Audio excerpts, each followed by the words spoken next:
الحمد لله نحمده ونستعينه ونستغفره ونعوذ بالله من شرور أنفسنا ومن سيئات أعمالنا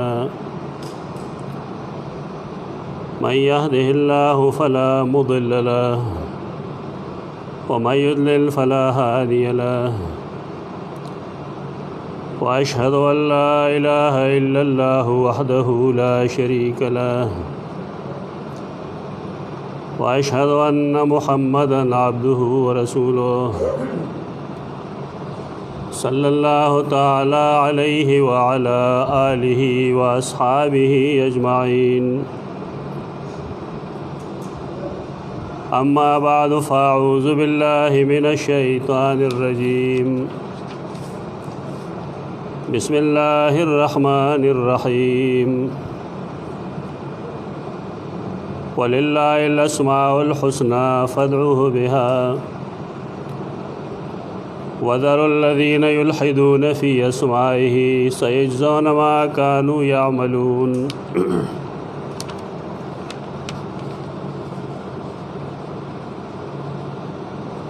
دا اسماء الله الحسنى تذکرہ کما چې ډېر مخکې نه شروع وه د هغې ابتدا کې د آیت کریمه او د دې تفسیر هغه د مخکې نه کړی شوی دی د سورة الاعراف کم آیت 180 چې دی د دې وضاحت کې ما مخکې د مفتی عبد شفیع رحمه الله د کتاب حوالې سره تفسیر بیان کړو او ان شاء الله دغه سلسله کې نن بیا چونکه وخت ډېر تیر شوی دی دا بنیادی آیت او بنیادی حواله دوباره یادول پکار دی الاسماء د الاسم جمع دی الحسنى خیستا مزیدار ڈولی یلحدون الحاد نوت دے الحاد منے کگلیچ کوگوالے وللہ الاسماء الحسنى فادعوه بها تما خیولی میں آنے پیدان پوئے گا ہولی بگانے بستون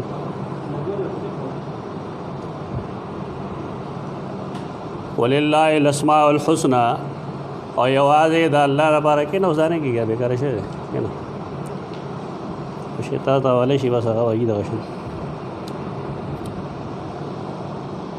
ولله الاسماء الحسنى فادعوه بها او یوازې د الله لپاره نمونه دي الحسنى دا د احسن جمع دی اسماء حسنى یعنی د ټولو نه ښایسته نمونه صرف او صرف د الله دی د انسانانو نمونه حسین به وي لیکن احسن به نه وي ډولي به وي لیکن احسن به نه وي ډېر ښایسته به نه وي د الله اسماء دي حسنا د هغې وجه څه ده د هغې وجه دا ده چې د الله رب العزت ذات څنګه اعلی دی لوړ دی برتر دی تو دارنګې د هغه صفتونه هم اعلی دي لوړ دي او برتر دي چونکه الله دی او مخلوق دی د دې وجه نه د څه مخلوق تشبیه یا د هغه د نوم خبره دا الله سره نشي ورکولی الله د هغه ذات د هغې تشبیه او د هغې مثال کائنات کی نشی پیش کے دے تو دارنگے دا اللہ دس صفت مقابلہ یا داغے تشبیہ مخلوق کی نشی کے دے الاسماء الحسنى خو مفہوم دغه دے چې یوازې د الله د پاره اسماء دی حسنا فدعوه بها کې دوه خبرې دي یو دارې چې الله رابلل پکار دی تو دعا معنی دا رابلل راغختل اور د دعا دویم مفهوم دی خپل حاجت طلب کول. قرآن مجید کې دا لفظ په دې دواړو معنو مستعمل دی، راغختلو د پاره هم او د مدد غختلو د پاره هم. د فدعوه بها کې دو مقصد دی، یو دا چې غائبانه پکار الله له پکار دی. غائبانه مفهوم دا دی چې کله زمونږ خوا کې یو انسان ناست دی او مونږ ته صدا سے حاجت او ضرورت دی چې هغه انسانان پوره کولی شي. مثلا یو انسان وګورئ او د هغه خوا کې یو داسې بني آدم دی چې هغه سره ډوډۍ شته دی او دله ورکولی شي، نو داسې قسمه غوښتنه د انسان نه کېدی شي، دیتا د اسبابو لاندې غوښتنه وایي. قرآن و حدیث کې د مخلوق نه د کومو غوښتنو چې ذکر دی هغه دغه قسمه غوښتنې دي. یعنی د انسان په دیر اختیار کې چې کوم څیزونه راځي نه موږ د انسان نه غوښتی شو. په دې کې جګړه نشته، په دې کې اختلاف نشته، هیڅ قسمه بحث نشته. بحث په دې کې دی چې یو څیز د انسان په اختیار کې نه وي، هغه انسان که ژوندی دی او که مړ، خو چې د هغې اختیار نه وي نو آیا د انسان دغه خپل حاجت د داسې انسان نه غوښتی شي؟ نو جواب دا دی چې نه. الله نه چې کوم څیز غواړو نو هغه دی چې هغه د انسان په اختیار کې نه وي. مثلا د یو سړي سوال لري چې زه دې مالدار کړی شم، مال دې بے شمیره مال و دولت راشي، زما د اولاد شي، زما د جایداد راشي، دا انسانان نشي ورکولی. یو انسان یو بل انسان لا سو روپے سو ټکې سو لکونه سو اربونه خو ورکولی شي، لیکن غربت او افلاس چې څوک ختموي نو هغه ته الله وایي. یو انسان به تاله کروندې له ځمکه درکړي لیکن هغه تا لینډ لاټ کولی شي. یو انسان د یو انسان نه که د بیماری علاج کوي نو علاج به وکړی شي، لیکن هغه علاج کې شفا څوک اچوي؟ اب کې الله اچوي. دا لنډو الفاظو کې د ما تحت الاسباب او د ما فوق الاسباب وضاحت. هغه خلک اکثر و بیشتر چې د شرک مرګرتیا کوي نغی داسې قسمه خبرې شروع کی چې دعا خو تاسو د الله نه کوئ، د مخلوق نه ولې دا غواړئ؟ دا بیچارهګان خپل ایمان کې هم کمزوري دی او د نور ایمان هم خرابوي. ته دعا کولو حیثیتونه دوه دي، یو هغه څیز غوښتلی چې هغه د انسان اختیار کې راځي. قرآن مجید کې موږ ته حکم دی تعاونوا علی البر والتقوا، یو بل سره د نیکۍ او د پرهیزګارۍ په کارونو کې امداد کوئ. دا کولی شي انسان، لیکن غائبانه آواز، غائبانه دا مطلب دی چې یو سړی دی هغه زمونږ نه لرې دی، زمونږ هغه په میز کې ستار څه ټیلیفون څه ای میل یا بل څه شی څه بل څه شی واسطه نشته ذریعہ. نو آیا موږ د یو ژوندي انسان نه څه شی غوښتی شو؟ ته جواب دا دی چې نه، چې میز کې واسطه نه وي نو ما تحت الاسباب هم نشي غوښتی. او ما فوق الاسباب کوم چې د اسبابو نه پورته وي هغه نه د ژوندي نه غوښتی شي نه د مړ نه غوښتی شي، هغه به صرف او صرف د الله نه غوښتی شي. د فدعوه مقصد دغه دی چې تاسو دعا کوئ را مدد شوای غائبانه دا به الله دی. د هغې وجه دا ده چې غائبانه پکار سوال کول غائبانه دا عبادت دی. سنن ترمذی حدیث ہے رسول اللہ صلی اللہ علیہ وسلم فرمائی الدعاء هو العبادہ، را مدد شویل دا اسبابونه بالا بالا دا عبادت. اوس چې کله موږ دا تسلیم کړه چې دعا عبادت ده نو موږ به دې ته نه ګورو چې دعا پوره کېږي او که نه پوره کېږي. یعنې بعضې خلق دا یې خیال لای چې ما ډېره موده دعا وکړه لیکن هغه څه ونه شو څه چې زه غواړم، نو دا بېچاره نه پوهېږي. دله په دې پوهېدل پکار دي چې دعا عبادت دی او د هغې نتیجه که برآمد کېږي او که نه برآمد کېږي، انسان باؤنډ دی دی چې دی به دعا کوي، عبادت به کوي. دا سوال له سره غلط دی چې زما سوال نه پوره کېږي ولې وغواړم، دا عبادت دی. پوره کېدل او نه پوره کېدل ځان له معامله ده. مونځ عبادت دی، الله یې قبلي او که نه قبلي ځان له خبره ده، لیکن انسان پابند دی دی چې دی به مونځ کوي. دارنګه دعا عبادت ته کدا غیر رزلټ روزی او کنه روزی. رسول الله صلی الله علیه وسلم هغه فرمایي چې کله کله انسان تلوار کوي، په تلوار باندې هغه شی غواړي او پوره کېدل غواړي کم چې الله دله ورکول غواړي. نو کله کله د انسان دا وایي چې ما دومره موده فلانه شی غوښتو لیکن الله مال را نه کو.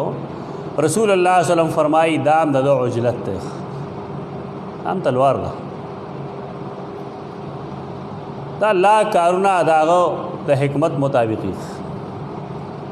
په ماشوموالي کې خلک دعا وکړي نه هغه د اتیاو کال عمر کې برابر شي. د خلکو خیال لای چې ګنده الله رب العزت سزوه نه بس ګنده هغه دیو فرمان بردار نوکر پشان زما مخکې ولاړ دی ماله واشه راګي. خبره داسې نه ده.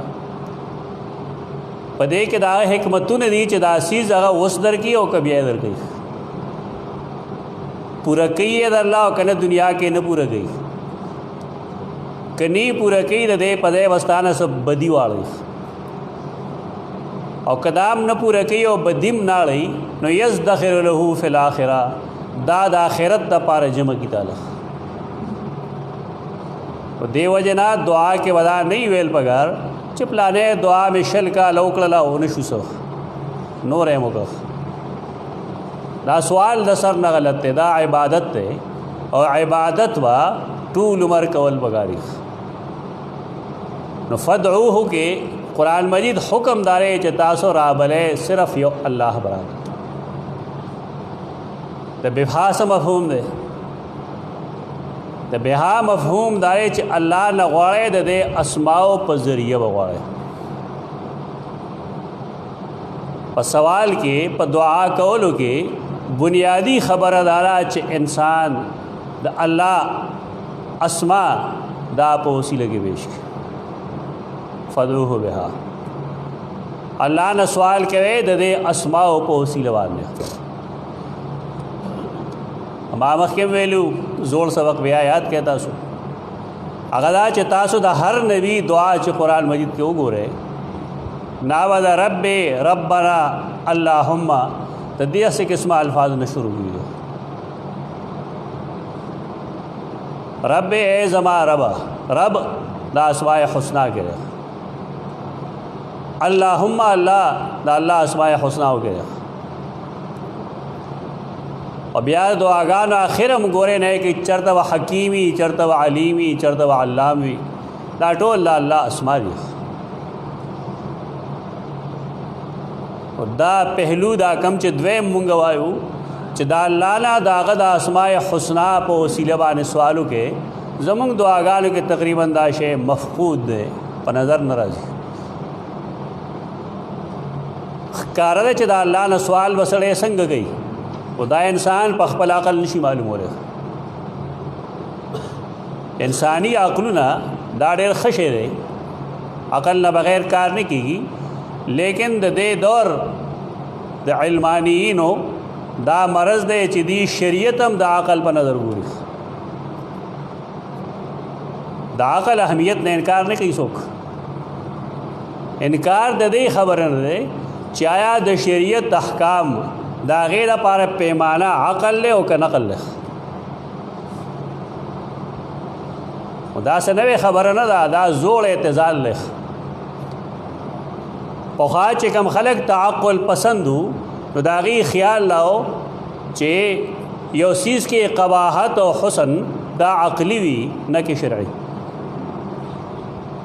کم خلک چې عقایدو نه واقف وي نو هغې دې خبره باندې پوهېږي، او کم چې نه واقف او نن یو سړی دغه شانته راشي چې هغه هر شی د عقل په پیمانه تلي نو دی به لګیا شي، کله وایي دا کافر دی، کله یو څه وایي کله بل څه وایي. دا بیچارهګان نه پوهېږي. دا اهل علم خلق دی، دي ته نوې اصطلاح د علمانیین استعمالېږي. علمانیین دي، هغې ته موږ تعقل پسند وایو، یا دا مونږ ویلی شو چې دا جدید معتزله دي، کافر نه دي. هر چا د خلک کافر نه وي، بس هر سړی فتوا ساز دی، فتوی جوړي بس. دې سره اختلاف ساتو مونږه چې شریعت هغه د عقل د پاره رڼا ده، او کم سړی چې هغه عقل غالب کوي په شریعت دا پسندیده شخصیت نه دی. ځکه د دین د پاره بنیادی چیز شرع ده. قباحت پس شیز کرے، حسن پس شیز کرے، دا په عقل نه معلومي. د دې لپاره الله رب العزت په انبیاء را لېږل، او د هغې انبیاء په ذریعه باندې به الله احکام را لېږل، د خپل رضا او د نارضا احکام مې هم را لېږل. دې کې د نورې خبرې ضرورت نشته جواب. په دې خبره ځان پوهول پکار دي چې که د هر چا عقل د الله او د هغه د رسول په خبره پوه دی نو بیا د رسولانو د را لېږلو څه ضرورت دنیا کې نه و. د انبیاء او د رسول د بعثت وجه صرف دا ده چې هر سړی د الله رضا او نارضا په خپل عقل نشي معلومولی. د دې وجه نه الله انبیاء را لېږل، رسولان را لېږل. هغې چې کوم څیز ښودلی نو هغه دین دی. دې وجه نه هر نبی چې دعا کوي نو هغه د اللهم رب ربنا د دې نه شروع کېږي. بیا د کمال خبره دا ده، ما مخکې مې ویلي دي یو ځل چې کوم حدیث کې د اسماء حسنا تفصیل دی نو علمي لحاظ سره ما دا ویلو چې دا تفسیر د رواتو دی، دا د رسول الله صلی الله علیه وسلم فرمان نه دی. تر دې هو خبره صحیح ده چې د الله اسماء حسنا دي او دا یو کم سل دي، خو د هغې تفسیر دا د راویانو نه دی. یعنی راویانو د حدیث دا تفسیر بیان کړی دی. په کې ډېر داسې اسما شته دی چې قرآن مجید کې هغه د اسماء حسنا په طور ذکر دي لیکن هغه حدیث کې هغه نشته. مثلا یو په کې رب دی، رب کوم اسماء حسنا چې خلک وایي په کې د رب لفظ نشته. حال دا چې دا اسم احسن دی. هر نبی ربنا ظلمنا رب انی مغلوب داسې قسم الفاظ ویلي دي. دا اسم احسن دی. علمی خبرې خلک زګي دې پسې نه دي چې فلانې وایي او فلانې وایي، علمی خبره زده کوي. محدثین بالاتفاق لیکي چې د اسماء حسنا تفسیر د رسول الله صلی الله علیه وسلم نه ثابت نه دی، بلکې من تفسیر بعض الروات، دا تفصیل د هغې بعضې راویانو لیکلی دی. دا بنیادی خبره زده کوي چې دغه اسماء او تفصیل دا د نبی کریم صلی الله علیه وسلم نه ثابت. د دې وجې نه محدثینو په میانځ کې په دې یو لوی بحث چلېدلی دی چې دا کم اسما دي. دې موضوع باندې چونکې ما مخکې نه کار کړی دی او دا موضوع 10-12 کاله مخکې ما مفصل دلته بیان کړی دی، شاید چا سره زوړ ریکارډ هم موجود. او دا یو وخت چې څو نامه لیکلي هم دي، کتابونه په هم الحمدلله ما سره تقریبا یو 13-15 کتابونه وي په دې موضوع باندې چې اسماء حسنا څه دي. دا ډېره ښه موضوع ده او چونکې ایمان سره تعلق دی په دې وجه دا مفصل زده کول پکار دي. د دې د کلمې د لا اله الا الله سره بنیادی تعلق دی. تو څنګه چې سړی نور ایمانیات زده کوي د اسماء حسنا دې یاد کړي او دا یې زده کړي. هغه یادول زده کول د هغې تفصیل به انشاءالله آینده جمعه کوو. نن خو آیت کریمه وضاحت کوو صرف. قرآن مجید دې کې دوه جملې بیانوي، فدعوه ادویم بها، یعنی دعا به انسان د الله نه کوي. دعا کې موږ دوه حیثیتونه وښودل، یو د اسبابو د لاندې، یو د اسبابو نه پورته. اسبابو نه لاندې موږ د انسان نه غوښتی شو، لیکن ما فوق الاسباب انسان نه نشو غوښتی. او بها دا مطلب دی چې دا الله نه سوال کوو، د دې اسماء په وسیله باندې وکړو. تر دې د آیت کریمه خو دغه مفهوم دی. دیکھیں ذر الذین یلحدون فی اسمائه، اب انشاءاللہ آئندہ جمعہ وایو. خدا لومبنې ټوکړه دی په وضاحت کې امام حاکم رحمه الله یو حدیث نقل کړی. هغه حدیث د سیدہ فاطمه رضی الله تعالی عنها په باره کې دی. رسول الله صلی الله علیه وسلم دا کتاب زما لاس کې دی، دا د مفتی احمد شفیع رحمه الله معرف القرآن دی. دیکھیں دا کومې جملې چې زه وایم نو دا پکې خلقو ته نه ښکاري. مونږ د اردو کتاب پیش کوو نه چاته، همیش دپاره عربي کتاب پیش کوو. خو دا اردو دې لپاره پیش کوو چې د خلقو ته پته ولګېږي چې دا خبره زمونږ نه ده، دا چې کوم اهل حق دي ناغي دا خبره کوي. دې لیکي دلته کې اس آیت میں ایسی عبارت اختیار کی گئی جس سے یہ معلوم ہو کہ اسماء حسنہ صرف اللہ ہی کی خصوصیت ہے، دوسروں کو حاصل نہیں. یعنی اسماء حسنہ دا اللہ خصوصیت ہے. فدوہ بہا، یعنی جب یہ معلوم ہو گیا کہ اللہ تعالیٰ کے لیے اسماء حسنہ ہے اور وہ اسماء اسی کے ذات کے ساتھ خاص ہیں، تو لازم ہے کہ اللہ تعالیٰ ہی کو پکارو اور ہی اسماء حسنہ کے ساتھ پکارو. دو حیثیتوں نے بیان کرو.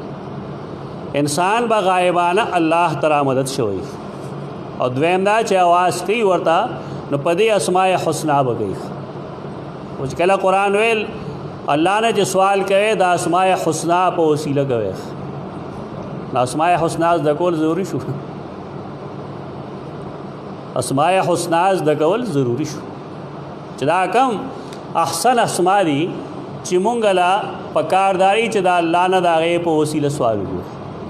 تو دے دا غیر پار یو حدیث پیش کی، حدیث د نیمګړی لیکل دی، البته ما هغه پورا کوو چې دا حدیث اصل الفاظ داري.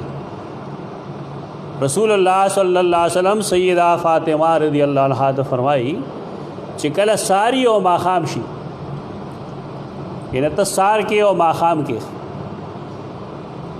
نو زما یو وصیت یاد وساته ځان سره، هغه دا چې دا کلمات کم چې تا ته زه وایم دا سار او ماخام وایا. ښکاره ده چې سیدہ فاطمه رضی الله تعالی عنها د رسول الله صلی الله علیه وسلم لور ده او کشر لور ده، او دا انسانی مزاج دی چې کشر اولاد پلار مور ته خوږي. دا بې انصافي نه ده. زمونږ خلک پوهېږي نه په هېڅ خبره نه پوهېږي، دې ته هر ځای کې بې انصافي ښکاري. یو ګوره حقوق کې یکسانګي ده، هغه جدا چیز ده، او مینه کې یکسانی دا ممکن نه ده. کشر اولاد سره مینه ولې ډېرې څه وجه ده؟ خلک هسې لګیا دي، هېڅ وجه نشته. خو چونکې هر اولاد د خپل پلار د جسد یو ټوکړی، نو کم چې د نږدې جدا شي نه سره ډېره مینه، یعنی کشر اولاد ته نږدې جدا شي، په دې وجه نه فطري طور هغه سره محبت ډېري. بیا که تا کتلي د نیکه خپلو نوسو سره هم ډېره مینه، هېڅ هم نور څه وجه نشته. د هغې وجه هم دغه فطري ده چې هغه هم د وجود نه ډېر زر نږدې جدا شوي. دا څه عیب نه دی، ګناه هم نه دی. زمونږ خلکو ته هر څه ګناه ښکاري. ګناه به دا وي چې چا سره یې مینه ډېره نو چې هغه له جایداد کې حصه ډېره ورکړي او نور محروم کړي. ګناه دغه ده. یو سره مینه ډېرېدل او بل سره مینه کمېدل دې کې څه مسله نشته ده. خدا مصیبت دې صوفیا خور کړو. صوفیا وایي چې د یعقوب علیه السلام یوسف علیه السلام سره مینه ډېره وه، د دې وجه نه الله پای کې مبتلا کو داسې وشو داسې وشو. دا پته نه لګېږي چې دا خلک کم ځای نه وایي. او توجیه القول بما لا یرضی قائله، الله چې څه ویلي د هغې دغه مطلب نه دی. دا د ځانه د قرآن حکمتونه بیانوي خلک، غلط لطیفې بیانوي. دا غلطه لطیفه ده. انبیاء علیهم السلام بے انصافی نه کوي. فطری مسائلو کې بے انصافی نه راځي. یو سړی چې وږي شي دی به ډوډۍ خوري که به نه خوري؟ دا فطري مسله ده. یو سړی چې هغه له پیشاب او پاخانه ورشي دی به ځان فارغوي که نه ډک پډکه وګرځي؟ صاحب خو نشته. دا فطري مسله ده چې هر انسان ته خپل کشر ماشوم خوږ لګي. دې کې اوس شی نشته راسه. الله چې یوسف علیه السلام کې آثار د نبوت او د نجابت ښکارېدل، او دا خوب د هغې دلیلو په دې وجه باندې د یعقوب علیه السلام که هغه سره مینه ډېره وي نو شرعاً دې کې څه قباحت نشته دی. د صوفیاو دا قول د نبي د عصمت خلاف دی، په دې وجه قابل قبول نه دی. زموږ خلک نکتې بیانوي، په پیغمبر یې څه کار نشته. دا غلطه نکته چا ویلې. سیدہ فاطمہ رضی اللہ تعالی عنہا د رسول الله صلی الله علیه وسلم کشر لور دا په دې وجه مینې وسره ډېره. هغې ته وایي چې کله سحر کې نو دا کلمې وایه، او چې کله ماښام شي نو دا کلمه وایه. کومه کلمه ده؟ څه به تاسو له درځي، خو پوره نه درځي. اسماء حسنا نه شروع کوي یا حیو یا قیومو. زموږ د علاقو کې دا رواج دی چې چاته ووایي چې ماله څه وظیفه راکړه، دا به تا ته یا ودود سل زره وایه. نو ته لږ یا ودود یا ودود زارش نه کې ځان له په دې خو فدعوه ہوتا ہو نه کو فدعوه بها باندې خو عمل پاتې. قرآن خدا نه وي چې تا اسماء ذکر کا. قرآن خو تا ته دا وایي چې د هغې اسماءو په وسیله د الله نه سوال وکړه. خو زموږ د خلکو کار دی چې دې ته مولوي صاحب د الله نه پورته ښکاري. دلته بل مرض نشته، دلته غټ مرض دغه دی چې ته چاته وایې قرآن کې دا لیکلي وایي پلانی مولوي صاحب دا وایي. مطلب دا چې مولوي صاحب د الله نه پورته دی. چې کله یو سړی وایي دا خبره رسول الله فرمایله دی، پلانی مولوي صاحب داسې وایي، دې څه مطلب دی چې مولوي صاحب د رسول الله نه پورته دی؟ دا د کفر خبرې پرېږدئ. د هر چا خبرې به د قرآن و سنت په رڼا کې ګورئ، د هغې مطابقي واوغستی شي، د هغې مطابق نه پرې وښودی شي. البته هغې سړي ته موږ بدرد نه وایو. دا که مسلطوب دی چې سړی عالم ته سپکې خبرې کوي، دا که مسلطوب به نه کوو. زمونږ هغې علمي اختلاف دی چې بھائی دا شی د قرآن و سنت خلاف دی، لہذا قابل قبول نه دی. پاتې شو عالم پوه شه، دا غرب پوه شه. مونږ د دې پابند نه یو، مونږ پابند د دې یو چې د رسول الله صلی الله علیه وسلم اتباع وکړو. نه خپل لور ته وي دعا کوا یا حیو یا قیومو برحمتک استغیثو. تر دې هټول وایي خلک اے الله چې ته حی همیشه ژوندی، قیوم همیشه منتظم، برحمتک استغیثو ستا د رحمت په وسیله زه تا د خپل فریاد پیش کړم. دعا شوس یا حی یا قیوم دعا نه ده او نه دا په قرآن عمل لے. لہذا دا مه کوئ چې یا ودود یا ودود یا معبود یا معبود یا الله یا الله، دا ذکر نه ده، هیڅ نه دی. جمله مفید کې ذکر کا او آیا چې یا الله ته رازق مال رزق راکړه، یا الله ته غفور ما وبخښ، یا الله ته رحیم په ما رحم وکړه. انسانان دومره نالایق دي چې دی له د خپل رب نه د سوال کولو چلم نه ورغي. په دې وجه رسول الله صلی الله علیه وسلم ښیي خپلې لور ته ښیي دا ووایه چې یا حیو یا قیوم برحمتک استغیث. अस्लिह ली शानी कुल्लह वला तकिलनी इला नफ्सी तरफत ऐन। अस्लिह ली शानी कुल्लह, या अल्लाह ज़मा टोल का और न तो पूरा लिख। और तीरा सारवाए वक्ती या हय्यो या क़य्यूम बिरहमतिक अस्तगीस। अस्लिह ली शानी कुल्लह, शान कार तो वही ज़रूरतुना हाजतुना, कुल्लह माने सारे सब के सब। अस्लिह ली शानी कुल्लह, ज़मा टोल का और ना तो पूरा लिख। जान अल्लाह तो उस पर अल्लाह स्ता बंदे तहय्यो क़य्यूम तेरा हर चीज़ मुंतज़म है, ज़मा टोल का और ना तो पखपल पूरा के। वला तकिलनी इला नफ्सी तरफत ऐन। इंसानान ढेर कमज़ोरी दे, कले द नफ्स पर शरारत के राशि, कले द शैतान पर पंज के रश।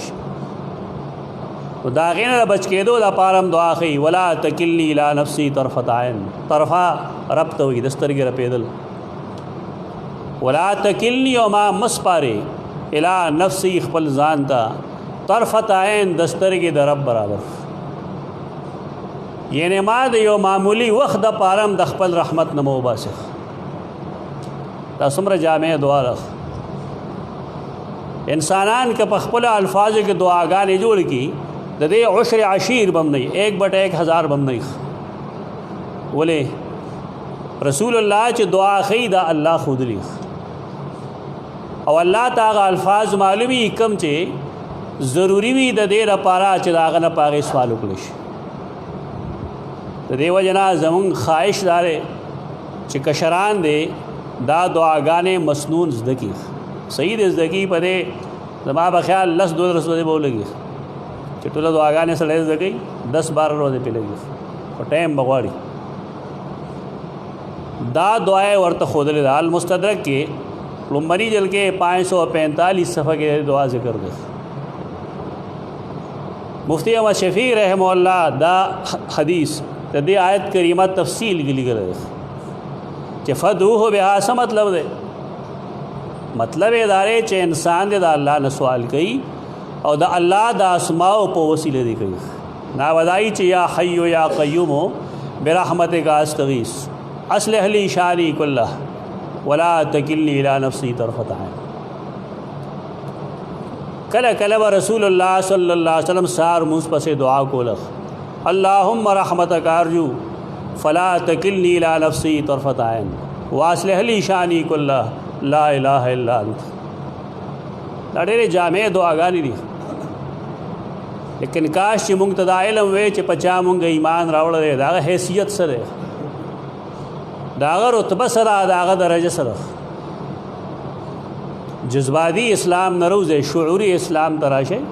शुऊरी इस्लाम अला ग़राजी चे इंसान द रसूलुल्लाह सल्लल्लाहु अलैहि वसल्लम फरमान बरदारी शुरू की और दा दुआ तब इंशाअल्लाह उमलिकू कम कशरान चिदी अगीक़ वे माखाम पर इज़दगी या हय्यो या क़य्यूम बिरहमतिक अस्तगीस। अस्लिह ली शानी कुल्लह वला तकिलनी इला नफ्सी तरफत ऐन। तो सर दुआ मशरान ची इंशाअल्लाह कोशिश बको दे सिलसिले के नूर से हिदायत थी अब इंशाअल्लाह इंद जुमा बयान अक़ूलु क़ौली हाज़ा अस्तग़फ़िरुल्लाह।